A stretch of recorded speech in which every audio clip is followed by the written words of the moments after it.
Hello student, once again you are most welcome in this class in which I am going to teach you English Reader class 8th lesson 15 The Glorious Sportswoman of India अर्थात भारत की गौरवशाली महिला खिलाड़ी। इस chapter को हम लोग completely read कर चुके हैं। इसकी स्टोरी थी या जिनके बारे में हमें जो भी बताया गया था वो हम सब सीख चुके हैं। कुछ प्रतिभाशाली महिला खिलाड़ी थी, उनका हमें यहाँ संक्षेप में जानकारी दी गई तो हमने सीखी है। आज करने वाले हैं इसमें इसकी एक्सरसाइज। समझते हैं एक्सरसाइज से, देखिए क्या आपको सीखने के लिए मिल सकता है। एक्सरसाइज में नंबर 1 पर आंसर द फॉलोइंग क्वेश्चन, दिए गए क्वेश्चंस के आप आंसर दीजिएगा। प्रश्न आपसे पूछा जा रहा, आप उनका जवाब लिखेंगे। Who is known as the golden girl of Indian badminton? Indian badminton के क्षेत्र में गोल्डन गर्ल के नाम से किसको जाना जाता है? तो आप शॉर्ट में इनके आंसर लिख सकते हैं। हमने लिख रखे क्वेश्चन और आंसर भी। एक आध क्वेश्चन आपको भी करना पड़ेगा, कुछ हमने लिख रखे। जैसे ये क्वेश्चन फर्स्ट है, who is known as the golden girl of Indian badminton? Indian badminton के क्षेत्र में गोल्डन गर्ल के नाम से किसको जाना जाता था? आप केवल इसमें संक्षेप में ही लिख दें, शॉर्ट में। और आप लिखना चाहें the golden girl of Indian badminton is Saina Nehwal, इतना भी लिख सकते हैं। नहीं तो केवल साइना नेहवाल ही आप लिख दीजिएगा। Who is the highest run scorer in women's international cricket? जो महिलाओं की अंतरराष्ट्रीय क्रिकेट थी उसमें सबसे ज्यादा रन बनाने वाले कौन सी महिला लेडीज अभी तक इसमें आपने पढ़ी है? हाईएस्ट रन स्कोर, ये लिखा हुआ हाईएस्ट रन स्कोरर, यानी सबसे ज्यादा रन बनाने वाली कौन सी महिला खिलाड़ी थी? तो आप लिख देंगे, केवल लिख देंगे मिताली राज। और थोड़ा बढ़ाना चाहे तो केवल ये लिख देंगे the highest run scorer in women's international cricket is Mithali Raj. तो पॉइंट टू पॉइंट जवाब देना ज्यादा बेटर रहता है, पॉइंट टू पॉइंट भी जवाब दे सकते हैं। इसी प्रकार से नेक्स्ट क्वेश्चन 3 है इसमें। तो 3 में हमसे पूछा गया, who is your favourite sports women and why? अब ये आपकी चॉइस के ऊपर निर्भर करता है कि आपका कि कौन सी सबसे अच्छी महिला खिलाड़ी है, मतलब आपके लिए सबसे प्रिय, आप किसको ज्यादा पसंद करते हैं उसका नाम लिखें। और ये वजह भी आप बताएंगे आखिर आप इनको सबसे ज्यादा क्यों पसंद करते हैं अपनी तरफ से। तो वो भी आपको भाई भी लिखना पड़ेगा इसका, यानी वजह कि आपने जैसे आपने लिख दिया यहाँ पर पीटी उषा लिख दिया, तो पीटी उषा को आप क्यों पसंद कर रहे हैं वो वजह भी आपको यहाँ पर लिखनी पड़ेगी।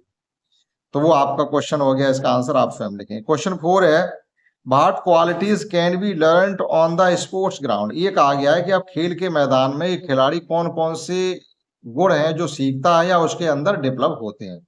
तो वर्चू को लिखिएगा जो एक खिलाड़ी स्पोर्ट्स फील्ड में सीखता है। तो हमने यहाँ पर लिख रखा है completely, the players can be learn the following qualities in the sports ground. तो ये तो इतना हिस्सा हमने उठा लिया क्वेश्चन से, ठीक, यहां से लेकर के यहां तक, ठीक। जब भी आंसर लिखे थोड़ा क्वेश्चन का पार्ट भी आप लिख सकते हैं। The players can be learn the following qualities in the sports ground. कौन कौन सी? टीम स्पिरिट, टीम भावना, लीडरशिप, नेतृत्व की भावना, डिसीजन मेकिंग एबिलिटी, निर्णय लेने की क्षमता आपके अंदर विकसित होगी, एंड फ्लेक्सिबिलिटी, और आपके अंदर लचीलापन भी आएगा। ये पॉइंट कुछ हैं, ये कुछ ऐसे वर्चू हैं जो आप एक खेल मैदान में जाकर के सीखेंगे।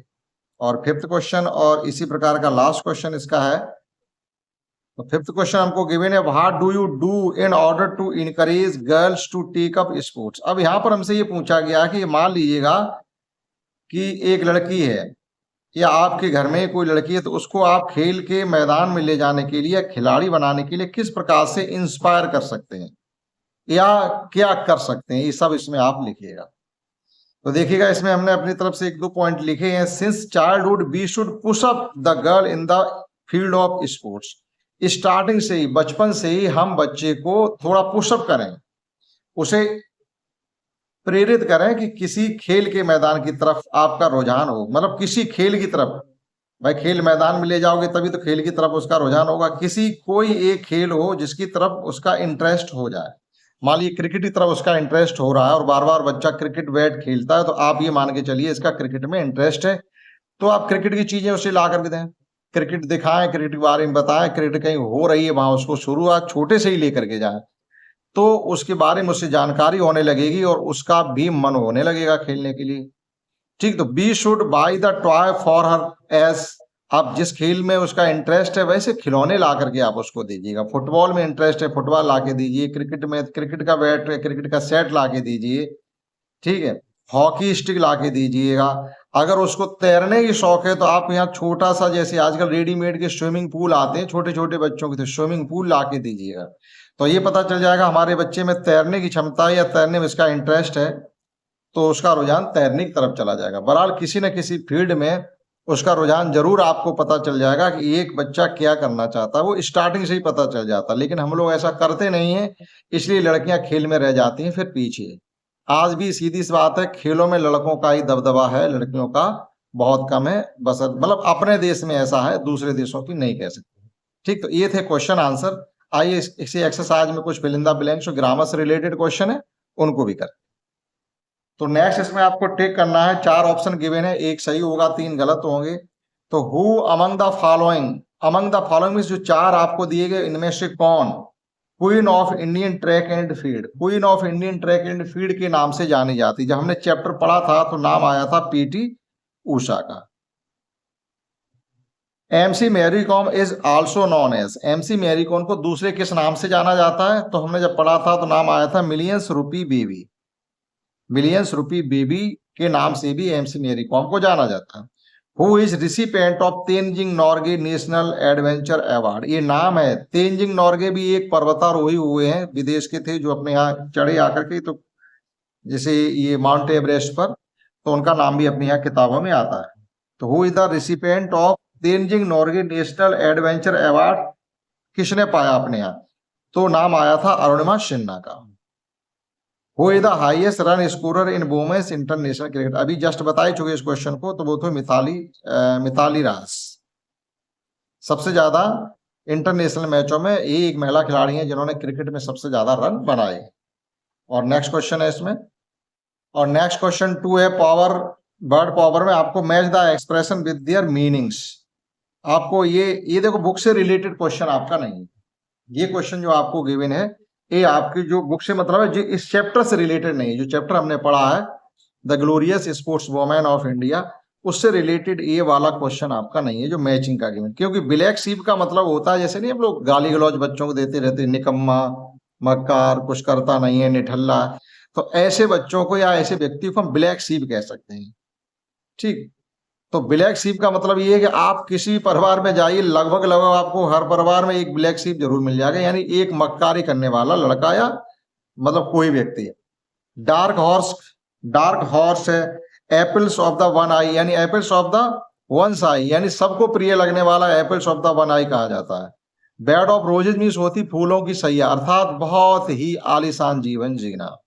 अब देखिएगा ब्लैक शीप फेवरेट पर्सन के लिए आप कहेंगे favourite person apples of one's eye, आप इसकी इससे मैचिंग करेंगे। Bed of roses someone who wins an unexpectedly disgrace of the family an easy situation. ठीक है, बेड ऑफ रोजेस का मतलब हो जाएगा an easy situation. Dark horse और ये ब्लैक शीप, ब्लैक शीप देखो लिखा हुआ डिस्ग्रेस ऑफ द फैमिली, यानी परिवार से ऐसा व्यक्ति जो तिरस्कृत किया जाता हो, जिसको कोई चाहता नहीं हो।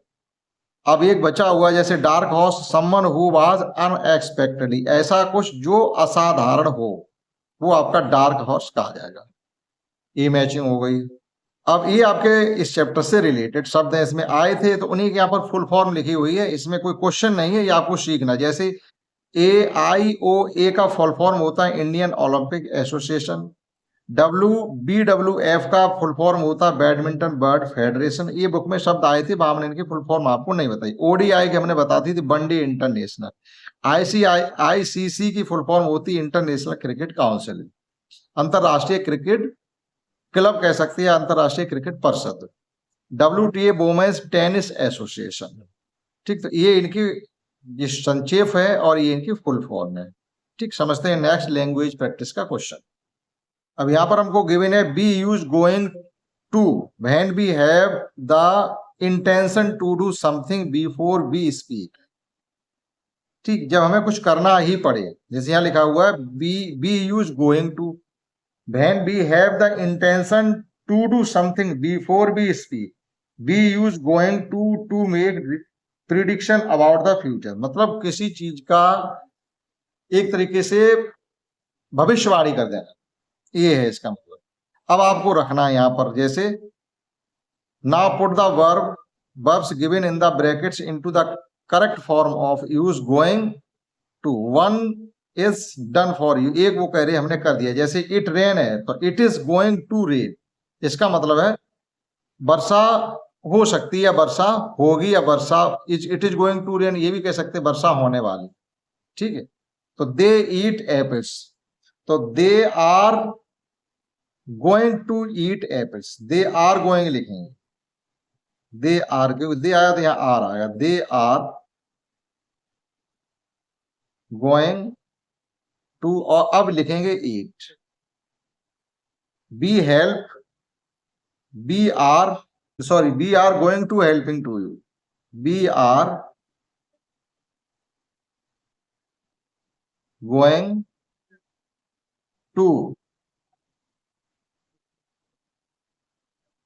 Help you. अब यहां पर आप लिख देंगे, ये जो जगह बची है यहां पर पहले हेल्प लिखेंगे, उसके बाद यू अपनी जगह रहेगा, ठीक है। तो यहाँ will you shoes and tonight, तो आई एम, आई के साथ एम आता, I am going to beer, इसके बाद यहां पर लिखेंगे बियर, बियर मीन्स होता पहनना।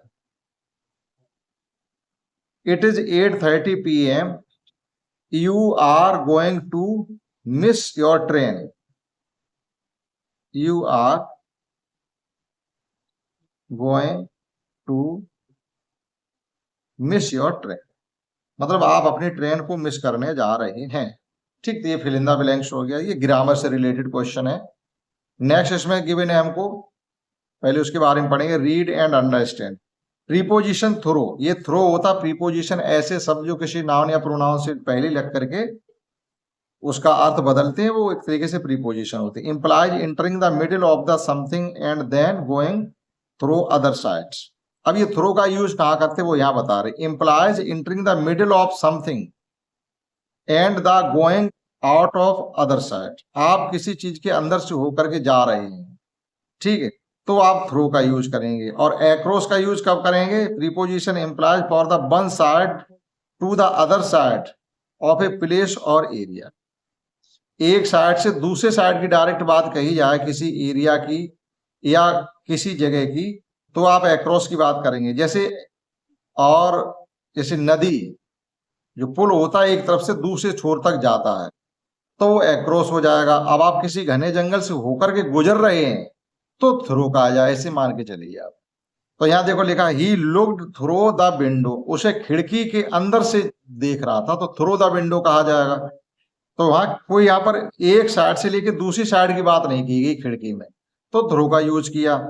The boy jumped across the stream, अब स्ट्रीम का मतलब होता धारा, जैसे मान लो ये किसी छोटी बम्बे या नाली की धारा बह रही, अब आप इधर से जंप कर रहे हो, इस शोर से जंप करके आप इस शोर पे आ रहे हो, तो इसको आपको एक्रॉस कहा जाएगा, ठीक है।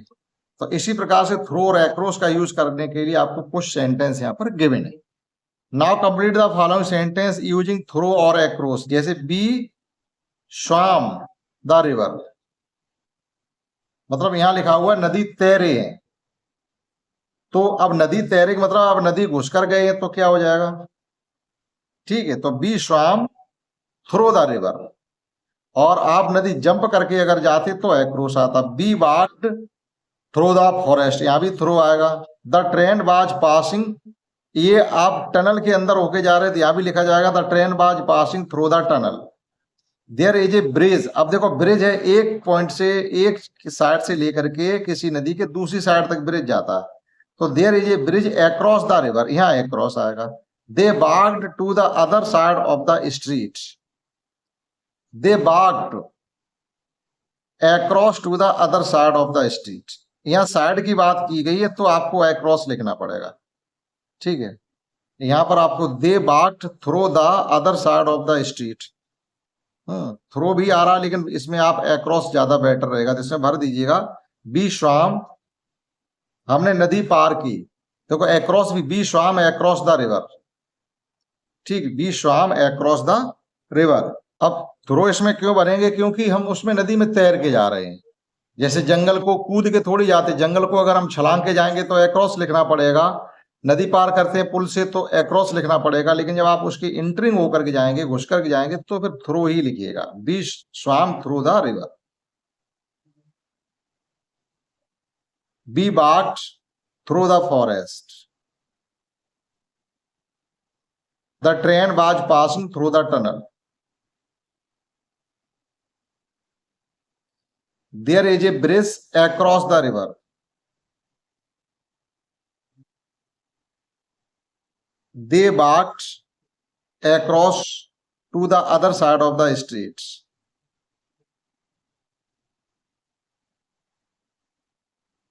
ठीक, हो सकता है कोई मैच नहीं क्लियर भी हुआ, लेकिन हमने आपको क्लियरली बताने की कोशिश की है।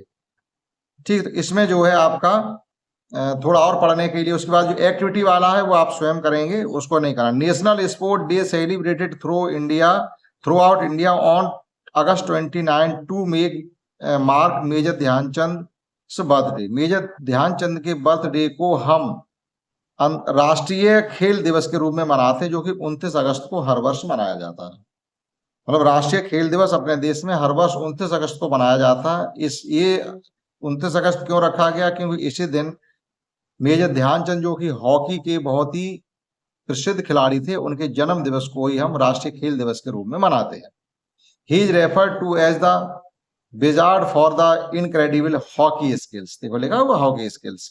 International day of sports of developed and peace in celebrated on April 6, which recognize the power of the sport in promoting the peace and erasing cultural barriers worldwide. अब यहाँ पर क्या लिखा हुआ है, इंटरनेशनल डे ऑफ स्पोर्ट्स, अंतरराष्ट्रीय खेल दिवस फॉर डेवलपमेंट एंड पीस, विकास और शांति के रूप में सेलिब्रेट किया जाता है हर वर्ष 6 अप्रैल को पूरे विश्व। ये अंतरराष्ट्रीय विश्व मतलब अंतरराष्ट्रीय खेल दिवस के रूप में है। ठीक, अब वो राष्ट्रीय खेल दिवस। तो इसकी एक्सरसाइज में आप इतना ही करेंगे। आगे एक्टिविटी है उसमें आप कुछ करना चाहें तो कर सकते, नहीं तो इसकी एक्सरसाइज इतना ही है, इस क्लास में इतना ही। That's all.